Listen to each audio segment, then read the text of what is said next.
On the day that Graham Potter was sacked as manager of Chelsea. This off the back, obviously, of that 2-0 defeat against Aston Villa. Let's just remind you how all of this kind of happened over the last year or so. May 2022, Todd Boehly comes in and completes the 4.25 billion takeover at Chelsea. Over the summer, they spend 280 million euros. September the 7th, he's had enough of Thomas Tuchel. He's sacked, after 7 matches. They've been standing 6th in the Premier League. September the 8th, Graham Potter is then appointed on a 5-year contract. Reportedly, Chelsea paid Brighton £20 million for his services. We fast forward to January, where Chelsea spend more, £330 million in the transfer window. And then today, Chelsea have sacked Potter. He had 31 games in charge. He leaves them sitting 11th in the Premier League. So much to digest when it comes to this breaking news. We welcome in former Chelsea defender Frank Lampard is with us, Don Hutchinson. But I want to start off with James Ollie. James, what happened to the long-term project at Chelsea? Well, it lasted 7 months. What more do you want? Look, I mean, they talked a very good game when he was appointed that he would be their man, and it really does undermine a lot of what the decision making's been really since they took over. They had issues with Thomas Tuchel about the way that he handled himself from pre-season at the start of this campaign, and they decided really long before they actually got rid of him that they were going to terminate his contract. And you thought, well, okay, if you're going to do that and you've got a manager in mind who you want to bring in and you're prepared to back him, as they have done, let's be honest, extensively in the window in the summer and then again in January, that you then have to give him time to mould a team out of the component parts that you've given him. But from what I'm told today, the owners have decided that essentially there wasn't sufficient progress being made with the players that he'd been given. I'm told that the decision was taken by the sporting directors at the club, Paul Winstanley and Lawrence Stewart, with the full backing of the co-controlling owners, Todd Boehly and Bedadik Barley. He was told in face-to-face talks at the Cobham training base today, and the other piece of information to give here is that he won't receive the full term of those 5-year contract that that 5-year deal that he signed in September. He's going to receive a reduced amount rather than the full amount of money, which I think is quite kind of Graham Potter, really, to sort of not hold out for that money when clearly he was entitled to it, thinking that he was coming into this job taking it for the long term. I'd have taken it all. There we are. Frank Lampard, the right decision? Well, we'll see very soon, if there is when will be a new coach and maybe will be some results. Therefore, we'll say it was a right decision. I think it's time to turn the page of a mistake. But don't forget that before Graham Potter, we had already some horrendous games under Tuchel. So is it only a mistake from a real mistake from one man, or is it mistakes from many men? Impossible to sack the players. That's why I'm saying that we're going to have an answer very, very soon, because that's what it is. Yes, you can sack one coach because he's not good enough. That was Mr. Tuchel. You can sack another coach because he's not experienced enough. Okay, Graham Potter. Who's the next? And what's going to be the next for the players? And I think it's the time for the players to take responsibilities for the way they play, the way they perform, and the way they show inconsistency. That's what it is.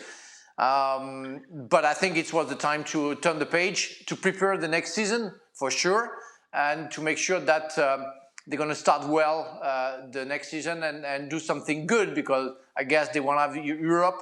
They're going to be good in Premier League. Did we wake you up, Frank? You're in your pajamas. No, that's the first rugby shirt, and I think you should pay respect as an English guy of the French rugby national team of France. Yeah. So that's horrendous. Shaka, what do you think? Right decision? About Frank's pajamas? No, we know that's the wrong decision. All right. At this point, I'm not sure that Chelsea had a point, had a choice. Results were just that poor. Listen, everything that Todd Bowley has done from the time he's come in has been questionable.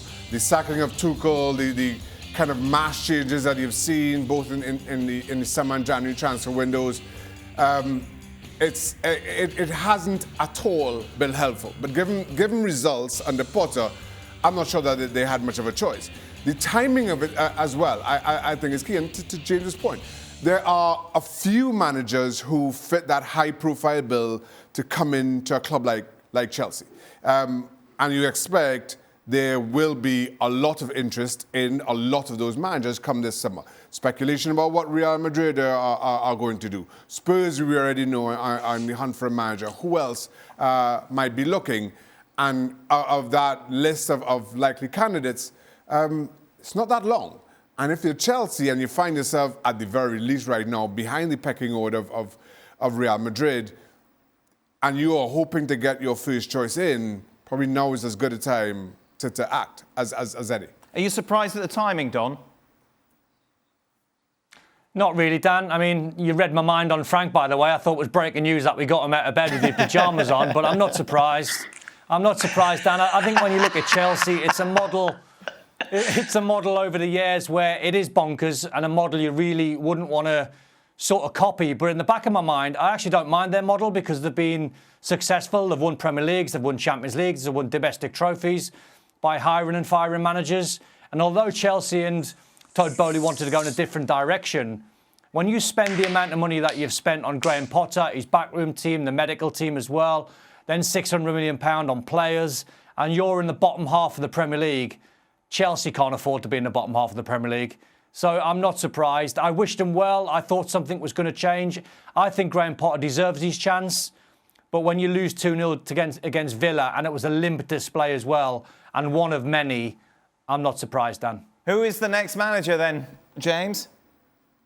Well, I think the fact that they have appointed Bruno Salta as interim head coach tells you that they don't have anyone immediately lined up. It actually reminds me a little bit of what's going on at Tottenham. You know, normally when a head coach leaves, particularly a high-profile head coach, all of the backroom staff go with him. But obviously, Christian Salini has stayed in charge at Tottenham until the end of the season. And the fact that Salta came with Potter from Brighton to Chelsea tells you that there is no immediate appointment.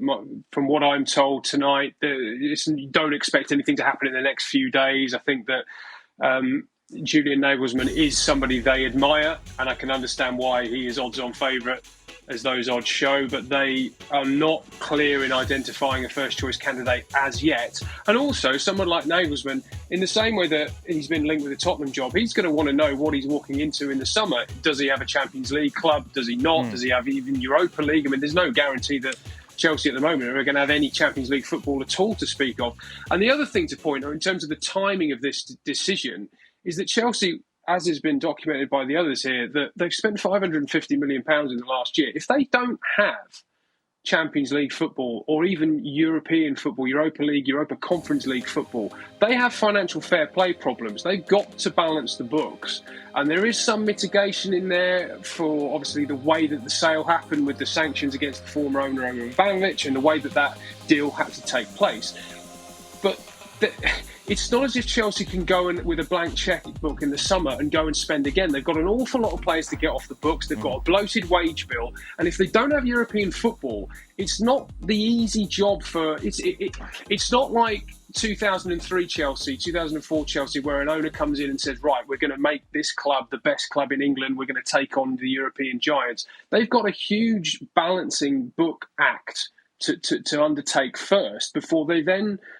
work out how they're going to mould the team going forward. And, you know, the other thing to say here is that I don't think Graham Potter had much of a say in many of the transfers. He had in some of them, but who's to say that the new manager who comes in, whoever that may be, fancies half of these players?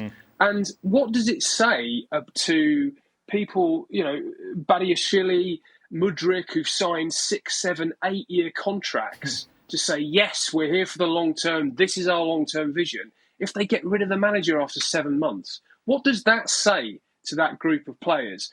And I've spoken to Egbali and to Bowley privately. since they've taken over, they've held briefings with certain journalists at the clubs. I've been a part of some of those, and they have tried to distance themselves from the Abramovich era in the sense of they're trying to say, look, this isn't a hire. Now, hear me out here, because this isn't a hire and fire culture. This isn't the high turnover. We want to build a younger squad who have a clear identity and a real belonging with Chelsea to stay for those 5, 6, 7, 8-year contracts and really build a sort of dynasty, if you like, under one manager. You've undermined all of that by getting rid of the manager, the man at the top of the tree, after 7 months. And I understand the short-term pressures, and I can understand why they've done it. They're in the bottom half of the league. The team's obviously underperforming. They've lost far too many games.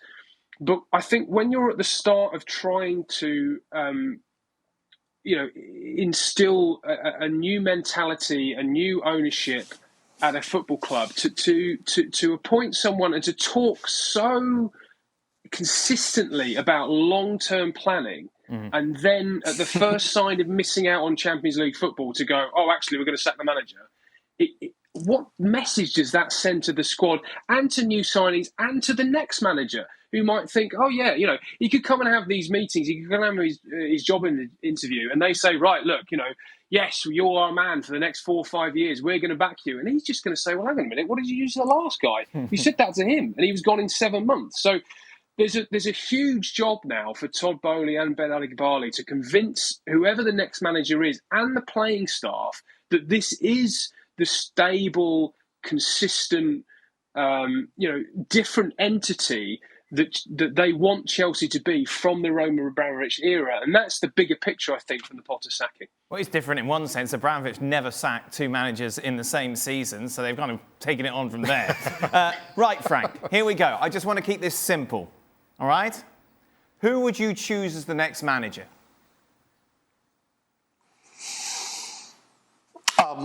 Yeah, we'll go for Zidane, because I know that's what you want me to say. I think that was a little... I didn't say which former teammate and Ballon d'Or winner did you want? No, because I think most fans, I received texts since we were told about Potter sacking that call your friend, call Zidane, ask him to come. But the thing is, as James just said, they're not going to qualify for Champions League. So when I go back to the list that you put, about the potential managers to come to Chelsea, I don't think Pep Guardiola has to be in that list. I think he won't go to a club who's not qualified for Champions League. I have doubt that Zinedine Zidane will go to a club to challenge just for the Premier League and not for the Champions League. Will it be not the same for Simeone? Luis Enrique. So you have to go back to, the B list. So Nagelsmann maybe. Right. Well, see, he did well with a small club. So-called small club, Leipzig. Didn't do well with Bayern Munich. Maybe did well in Champions League, but not in the Bundesliga. So you have to check that out. You have to make sure that you have people available in a good standard. And the other thing is you need somebody to make sure that he can hold the dressing room properly because of his image, because of his past maybe as a football player. Because when he comes into the dressing room, they're going to listen to him. And they're not going to do what they want on the field. It's what we have at the Paris Saint-Germain. I really hope Chelsea is not going to become a second Paris Saint-Germain where players do whatever they want and we keep on sacking coaches. Who, Don? I would go for De Zerbi, to be honest. Dan, I think he's that standard manager. I've seen a lot of his Sassuolo side. I've seen a lot of Shakhtar side. I've obviously seen a lot of Brighton. I spoke to Gianfranco Zola about him a couple of months ago. He's convinced he's going to go right to the very top. I think the tricky thing for Chelsea fans to maybe get on board if they did go for De Zerbi is taking 2 managers away from Brighton thinking, well, the first one's failed, so the second one's going to fail. But I'm convinced he will be a top manager. I think the way he's got Brighton playing, I think that's what Chelsea need to be doing. As Frank said, I can't see the big boys going to Chelsea, maybe for a payday. Going back to the point of the players being a little bit gutted, me and Shaka and Frank know what players are like. We look after ourselves. If a manager changes when you're there, It's sad, of course it is, but you bounce back within a day because you've got personal pride, and they will move on to the next best friend, which is a new manager. So in short, I think De Zerbi would be a great fit.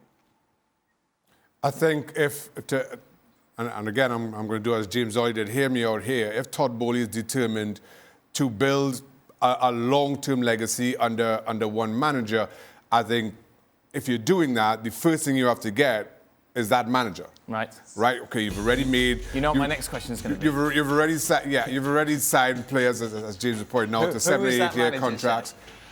I think it's between Pochettino and Nagelsmann. Right. If I'm thinking long term, somebody who I know is going to stay there, is going to endure some of the both the high and low times in building that club and in building the foundations for that long term legacy. Those are the two who come easiest to mind. Don, why did you pull a face at Xhaka? Because I had the conversation with a German journalist last week talking about Nagelsmann for Tottenham, and he thinks he's a very stubborn manager, a very young manager who's got a lot to learn, and he likes to micromanage players. He likes to literally put them in certain positions and doesn't allow players to play with a lot of freedom. Frank's right. He managed Hoffenheim and Leipzig when he's working with smaller players, and he gets, I think, more of a tune out of younger players. But working with egos and big-name players, I don't think helped him at Bayern. So it's an easy fit in terms of just being sacked from Bayern. Must be a good manager. We'll take him. I would see a long-term future in De Zerbi more than Nagelsmann. Thank you very much for watching ESPN FC on YouTube. For more highlights, analysis and exclusive content, be sure to subscribe.